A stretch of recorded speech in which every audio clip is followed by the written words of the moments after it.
Usted pertenece al peor gobierno con el que jamás haya contado España y además el peor gobierno en el peor momento. Así que además usted pertenece a un gobierno que es extremadamente débil, cuya estabilidad y permanencia depende de la respuesta complaciente de las decisiones e imposiciones de los enemigos de España, que como ustedes bien saben tienen como objetivo destruirla. Bueno, en primer lugar queremos hablar con usted de pobreza infantil. Como sabe, España pues es el país de la Unión Europea con la tasa de pobreza infantil más alta. Nuestro país se sitúa en el puesto número 36 de 39, es decir, que muchos niños en España pues no pueden tener acceso a una alimentación adecuada y carecen incluso de ropa y de calzado. De lo que se deduce que durante estos últimos años del Gobierno, que ustedes llaman progresistas, con esas políticas que el Gobierno aplica y anuncia a bombo y platillo y que nos venden ustedes a todos los españoles, lo único que han conseguido es agravar la desigualdad y desproteger cada vez más a nuestros niños españoles.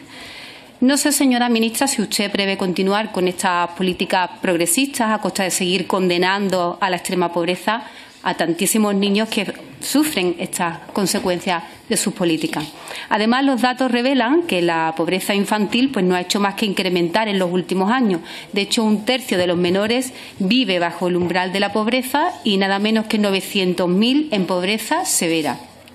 Sin embargo, bueno, el Gobierno del señor Sánchez, del que usted ahora forma parte, ha aplicado unas políticas sociales que no han hecho otra cosa que atacar a las familias españolas, desprotegerlas económicamente y socialmente. Sus políticas de ruina que llevan al límite a estas familias, que se ven pues asfixiadas a impuestos, arrastradas por el aumento del coste de la vida y maltratadas por los bajos salarios, como usted sabe, por ejemplo, ahora con la última subida al 10% en el IVA del recibo de la luz. ¿Y sabe usted a quién afecta a esto? Sobre todo pues a todos los miembros de las familias que son vulnerables, por ejemplo, los niños, los ancianos y esas personas que son dependientes. En definitiva, en lo que se refiere a pobreza infantil, pues no solo contamos con los peores datos de Europa, sino que además contamos con las políticas que más asfixian a las familias y que agravan esta situación pues de una manera que nosotros no podemos tolerar. Por lo tanto, desde Vox le preguntamos, señora ministra, si usted tiene a bien, luego nos responde, qué plan tiene para luchar contra la pobreza infantil en España, porque nos ha hablado de muchos datos, pero de estrategias concretas muy pocas, y si piensa desvincularse de estas nefastas políticas que hasta ahora solo han generado más pobreza y más precariedad para todos nuestros niños españoles. Señora ministra, usted ha dicho que su ministerio es transversal. Creo recordar que en la primera sesión de control de su Gobierno le formulé una pregunta dirigida a usted sobre desempleo juvenil y tuvo que salir al quite, ya que hablamos aquí de tauromaquia también, tuvo que salir al quite la vicepresidenta del Gobierno para contestar y usted rehusó responder y dar la cara ante los jóvenes. En aquella sesión de control le recordaba que cada vez son más los jóvenes que desconfían de la política como una vía de solución a sus problemas y que la política precisamente es su principal preocupación. Y yo le reconozco que comprendo esa desconfianza y esa desesperanza, especialmente cuando un joven ve, por ejemplo, que están colonizando cualquier institución con afines, especialmente del Partido Socialista, o cuando ven que deciden su futuro en reuniones secretas en Ginebra o Waterloo, o perdonan a delincuentes a cambio de sus votos. Yo hoy quiero trasladarle a los jóvenes que nos puedan estar siguiendo que no existe terrorismo bueno ni respetuoso con ningún derecho humano, por mucho que usted pacte esto por seguir gobernando. Ministra, ojalá su Gobierno, en lugar de centrar sus esfuerzos en amnistiar a terroristas o impactar con sus herederos, fomentase que los jóvenes españoles sepan quién fue Miguel Ángel Blanco y todas las atrocidades que sus asesinos, la banda terrorista ETA, cometieron. 6 de cada 10 jóvenes, por mucho que le escandaliza a la izquierda, lo desconoce. Y esto debería darles vergüenza y remover sus conciencias. Mire, estos meses hemos seguido muy de cerca su actividad y la de su ministerio. Y desgraciadamente vemos que ni el propio Gobierno cree en él.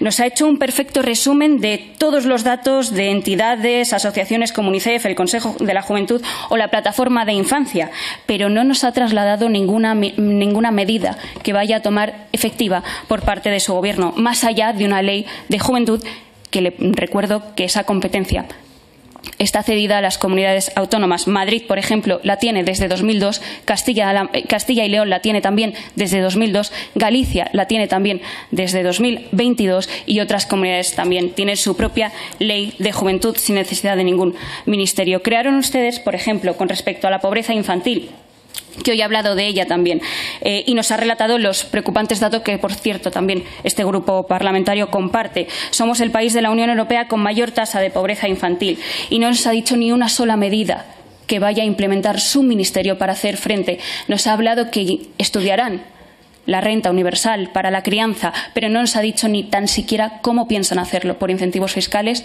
cómo lo van a hacer.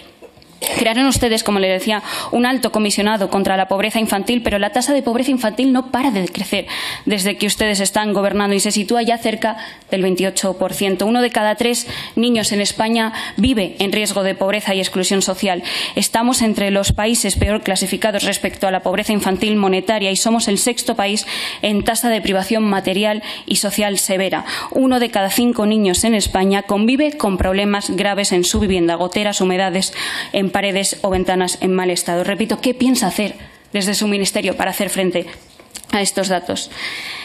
También nos gustaría saber, que tampoco lo ha mencionado, si desde su ministerio se está obligando a que el presidente Sánchez cumpla con su promesa o la palabra dada y aquella medida que anunció en campaña relativa a la gratuidad de la educación 0-3 y que está, por cierto, funcionando en algunas comunidades autónomas donde precisamente es el Partido Popular el que gobierna, como es el caso de Galicia. Desconocemos cuándo piensan ustedes cumplir con aquello que prometieron, salvo que en esto también ustedes hayan cambiado de opinión. En esta legislatura de la desigualdad entre españoles, por culpa de su gobierno, nosotros queremos que haya una igualdad de oportunidades para todos los niños y para todos los jóvenes, independientemente del territorio en el que vivan, independientemente de si sus votos son necesarios o no, para que sigan ustedes gobernando. Con respecto a la formación, no he escuchado ni una palabra respecto a la formación ni a la educación en su intervención. España ha obtenido el peor resultado de su historia con respecto al informe PISA. Y la política educativa de este Gobierno se basa en la constante improvisación. ¿Qué posición tiene usted, señora ministra, al respecto de este informe? ¿Qué va a hacer por parte de su ministerio para que la educación que reciben nuestros niños y nuestros jóvenes sea de la máxima calidad? Y es que cuando prima la ideología frente a los contenidos, estos son los resultados. Desgraciadamente vemos que su ministerio ni está ni se le espera en el ámbito educativo, pero tampoco en lo relativo a lo laboral. El Gobierno de Pedro Sánchez ha abandonado a los jóvenes y los ha condenado a la absoluta precariedad. Sabemos que su jefa, Yolanda Díaz, no quiere facilitar, por ejemplo, los datos reales de los contratos fijos discontinuos, pero se estima que más de 283.000 jóvenes están en esa situación. Más de 400.000 personas emigraron de España por falta de oportunidades en el año 2022.